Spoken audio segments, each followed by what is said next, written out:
اور اس کا ایک واقعہ بھی، حضرت عمر ہمیشہ حضرت ابو بکر سے کوشش کرتے تھے آگے نکل جاؤں، آگے نکل جاؤں، آگے نکل جاؤں، ساری زندگی موقع نہ بن سکا۔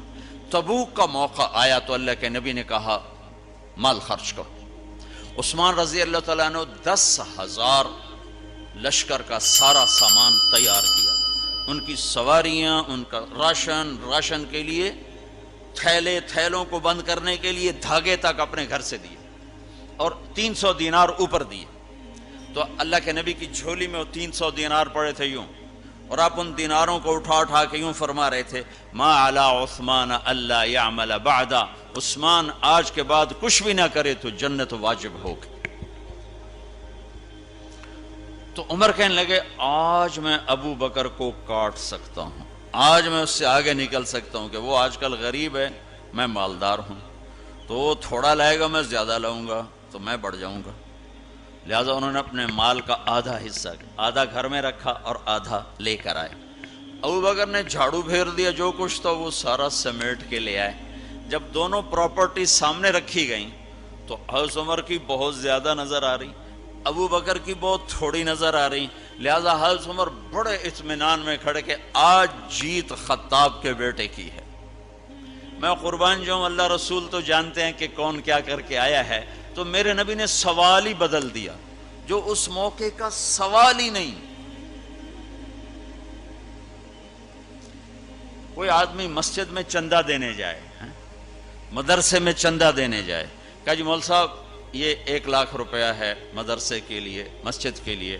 آگے مولوی صاحب کہیں پیچھے کتنے پڑے ہوئے ہیں، تو کہے گا اے بھی واپس کرو، میں تو تھوڑی نیت ہے جو کوئی چکر لگتا ہے کہ تسی ٹھیکیدار ہو، مگر علی شاید ابھی پیچھے کتنے پین۔ یہ موقع کا سوال ہے ہی نہیں۔ مولوی صاحب کو چاہیے جی جزاک اللہ، یہ لیجئے رسید، بسم اللہ، پھر بھی موقع آئے تو دیتے رہیں۔ تو میرے نبی نے پوچھنا یہ تھا ابو بکر کتنا لائے ہو، عمر کتنا لائے ہو، اور یہی اس موقع کا سوال ہے۔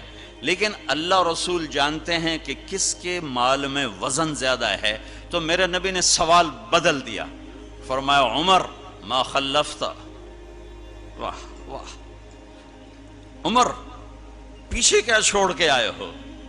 تو حضرت عمر تو وہیں دھڑم ہو گئے گا، با میں گیا، سوال سے ہی وہ پتہ چلے گا، با میری کلی اڑ گئی وکٹ۔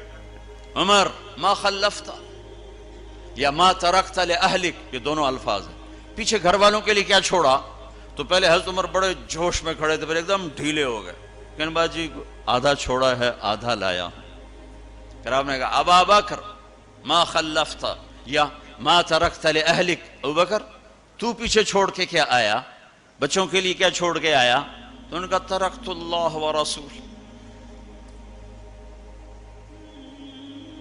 میں تو اللہ اس کے رسول کو چھوڑ کے آیا ہوں، باقی سب کچھ لے آیا۔ تو اس پر عمر کہنے لگے ابو بکر میں نہیں تجھ سے آگے بڑھ سکتا، کوئی بھی تجھ سے آگے نہیں بڑھ سکتا۔ اپنے کپڑے بھی دے دیے، اور ایک ٹاٹ تھا وہ پہن کر اس کو کانٹوں سے سی لیا۔ تو جبریل آئے، کہنے لگے یا رسول اللہ، اللہ تعالیٰ پوچھ رہے ہیں کہ ابو بکر نے یہ ٹاٹ کیوں پہنا ہوا ہے؟ تو آپ نے کہا کہ ابو بکر نے سارا کچھ اللہ اس کے رسول پہ لگا دیا ہے، اس لیے یہ پہنا ہوا ہے۔ تو کہا یا رسول اللہ، اللہ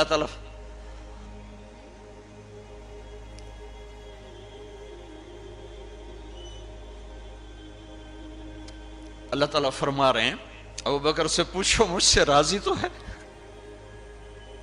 مجھ سے راضی تو ہے، اس فقر میں مجھ سے راضی ہے؟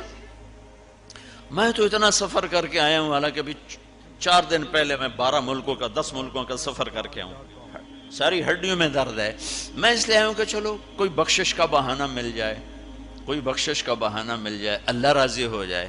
آپ سارے اس لیے حج پہ جا رہے ہو کہ اللہ راضی ہو جائے۔ جو سارے جہان سے کہتا ہے مجھے راضی کر، وہ کہہ رہا ہے ابو بکر سے پوچھو مجھ سے راضی تو ہے۔ تو آپ نے کہا ابو بکر تیرا رب تجھے سلام بھی کہہ رہا ہے اور پوچھ رہا ہے کہ راضی ہو؟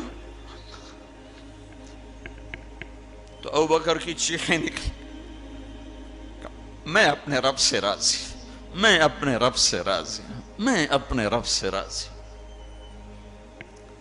میرے بھائیو بہنوں، زندگی ایسے گزار کے مرو کہ اللہ کو ملو تو اللہ خوش ہو کے مل رہا، ایسے نہ مرو کہ اللہ کی بارگاہ میں پیش کیے جا رہے ہوں مجرم بن کر، قیدی بن کر۔